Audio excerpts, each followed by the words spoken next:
Hey guys, it's Safari from Merch.com.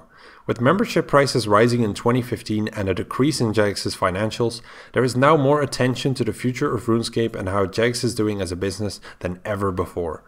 This has led me to making this video. I'd like to give you my opinion about it, as I'm seeing two major problems for the future of the game that nobody else seems to be discussing. This may not seem like a merchanting video, but indirectly I guess it is, since without RuneScape there is also no merchanting for us. As for the decrease in Jagex's financials, a lot of people told me that these are lower because Jagex made a lot of investments, and while this is true, you also see that they are already closing down Transformers Universe, which is one of their games. Now the next thing is supposed to be Chronicle, which I personally don't see working out either.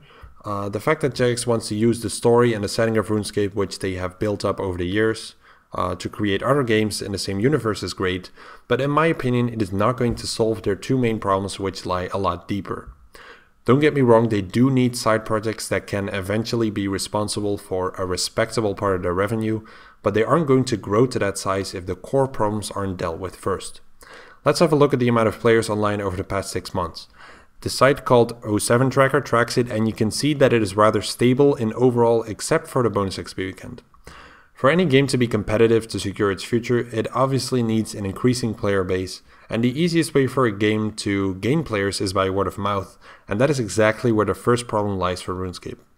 I want you to think of the games that you've played throughout your life. Did you talk to your friends about them? Because it used to be that way for RuneScape over 7 years ago, as almost everyone was playing it with some friends in real life, often in high school. A lot of people quit over the years though, and nowadays people have a lot less fellow RuneScape players in their personal lives. For the most part, RuneScape players aren't drawing in any of their friends through word of mouth, because the game is remembered but also perceived as that game that they played back in high school.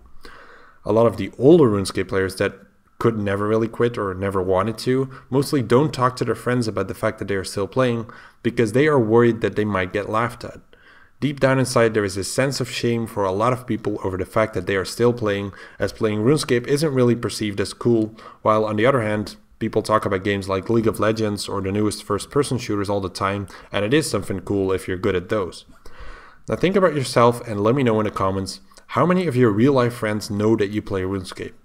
For me, I'd say it's above the average, because about 5 to 10 people know that I'm playing, which depends on whether they actually remember that I told them, and it's not really like I'd get any of these people to play RuneScape.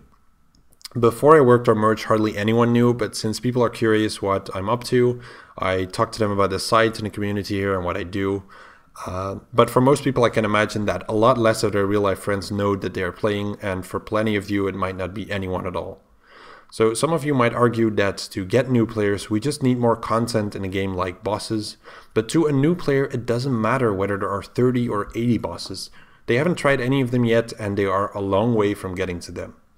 I also know that plenty of you will blame the Squeal of Fortune, Treasure Hunter and the Solomon's Store for the downfall, but the perception of RuneScape as this game for high school kids was already there before those updates. They did cause plenty of people to quit, but this is just a small part of the big picture.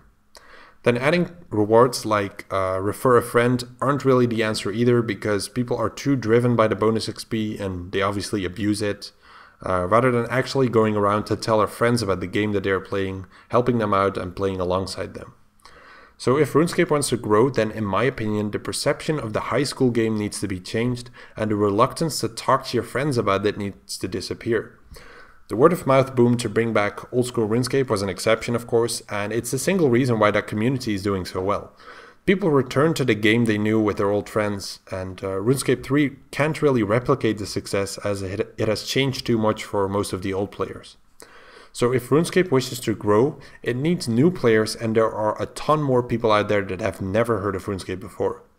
People love to play games together with their real-life friends, it just makes it more interesting. So the big question is, how do you get RuneScape players to talk about RuneScape with confidence at a large scale? Adding a lot of great content could get some people so excited that they just have to talk about it with their friends, but it would have to be something that is so incredibly great that they just feel the need to talk about it to their friends. If we look at the future updates that are lined up right now, none of them are really going to give people that wow effect, but perhaps some better things will come out with the player suggestions in Rune Labs, which is also something Jagex is hoping for, I think. Now the second problem is what I like to call the instant gratification generation.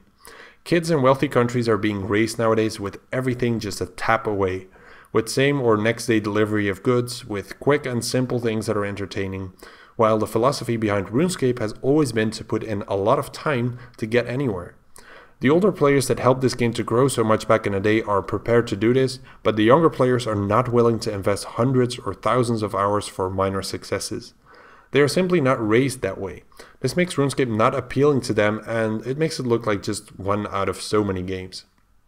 Jagex does need to attract these younger players, but they are facing a duality because the older players don't want the game to be super easy.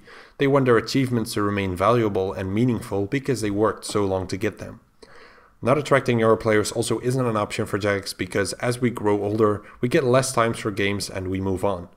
So what do you guys think? Let me know in the comments below if you agree with these two problems or if you think there's something else that I missed.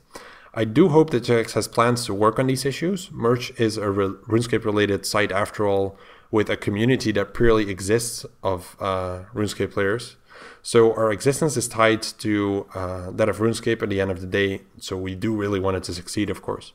Now, from a business perspective, I can totally imagine that these are incredibly complex issues for Jagex, but hopefully they will figure things out. Good luck with your merchanting, guys, and I'll see you all again next week for another video.